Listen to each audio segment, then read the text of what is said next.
What do you do to it? Go ahead. So, as you can see how they're related, in other words, you have an idea of what you want to build, you have some kind of, because of that idea, you need some kind of material that you have to use, and then efficient cost. Who's going to make this? Who's best suited to make this? If you want to make a constitution, you consult a lawyer or a theoretician. If you want to make a car, you go to a mechanical engineer or somebody who knows about cars. And finally, the entire purpose of the entire endeavor is, what is it good for? What is the final goal of making a house? What do you want to do with it? Or a car, or a constitution? What is it supposed to do?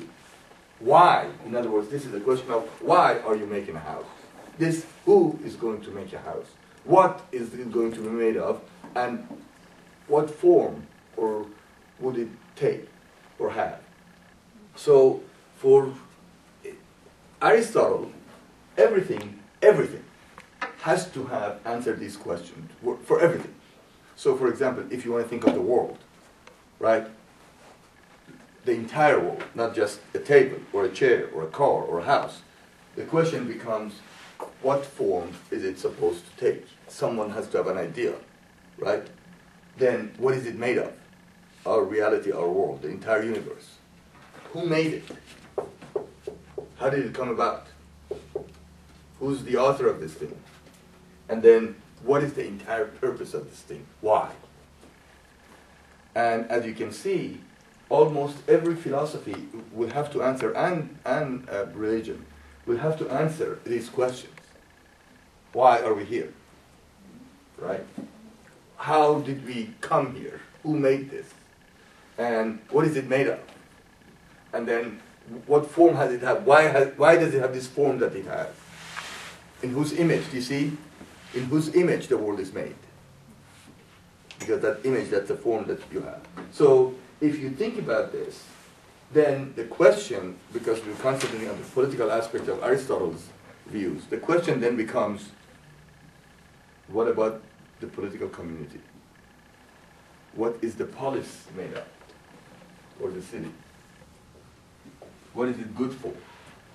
Who made it? What is it made of? What form or shape is supposed to take? And what is the final purpose? What's the end? What is the telos? The end. غایت. غایت نه نهایت. غایتش چه هدفی داره? What is the purpose for this thing? And therefore, it becomes a simpler question to answer. Now, notice already the totally different approach that Aristotle takes from Plato. Plato's is, all about, of course, using many great allegories and images to relay the message that he had. But Aristotle is very matter-of-factual. He loves to categorize. He loves to put them in a particular section and the subsection, and therefore what you see in Aristotle is a complete philosophy of not only politics, not only ethics, but biology, logic, yes. So based on whatever Aristotle said here, if we want to write a constitution, we have to have some idea, and that idea is coming from borrowing constitution of somebody else, because it's not even somebody can create something out of the blue, because that previous knowledge or abstract that somebody has means that he is knowing about that thing from somewhere else. Very good. This becomes an eternal question, as you know, the debate between materialists and empiricists and idealists.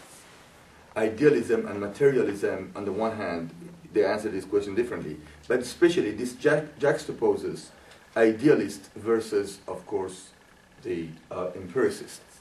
Where do we get our ideas? Where do ideas come from? Do we get the ideas, innate ideas? This is an idealist, this is Plato talking. The ideas have priority, and the ideas are ingrained in everyone by the virtue of you being a human being. You're born with all those ideas. And therefore, the innateness of that idea, it's ingrained, you have it. It's just by training and by what he calls the theory of recollection. This is Plato's theory of recollection. We'll remember what's already in here. Now, this is totally different than an empiricist view. Empiricist view is that the tabula rasa, the blank slate, that we're a blank slate. What gives us idea is this empirical reality, sensation. In other words, we know through our sensation and through 5 sensory perceptions. Now here, the question becomes, where do you get the idea of a chair? Where did that come from? If that's the case, then could you think of an 8-headed monster that you've never seen? You could, except you must have seen a head and a monster. You have that idea. Now you put some ideas together, it becomes an 8-headed monster. But it's an idea that you have, a form that you think this monster is taking. But that's quite revealing. If you think about it really carefully, you see that, for example, how Freud used this association, and of course, this thing that it resonates with you. Where does that idea come from? If I show you a blank piece of paper, and I said, what does this represent? With some ink in it. That perception that you have is basically different from person to person, because what you see in it has to do with your own experience. So you actually, you put something in it, which means that your total past experiences has made you to associate certain things with certain other things. So these particulars become important. Now how is this related to your question about the Constitution? Because why would you even think that you need a Constitution? That's the question. You see? Because that's, again, back to my previous knowledge. Not previous knowledge, no. It cannot be, it cannot be, it only can come from your experience that you see there's needed. In other words, think about this. Why do you need a house? Where do you get the idea of having a house? Now, you may think of it in the 21st century in a different start, because we know the price of real estate is going down, so we should have a house. But think of it that somebody who doesn't have a shelter, it rains and it's too much sun, and you think, oh, wouldn't it be nice that we had some place as opposed to the cave, some place that we could control some stuff? I mean, think about it. It comes from your experiences. See? So the reason you think of a constitution is because you see there's something wrong.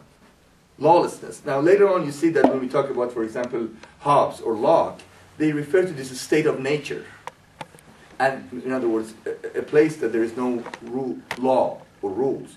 Then you see the necessity of a constitution, because the state of lawlessness will actually imprint the impression on you that, oh my God, it may be a good idea to have a constitution.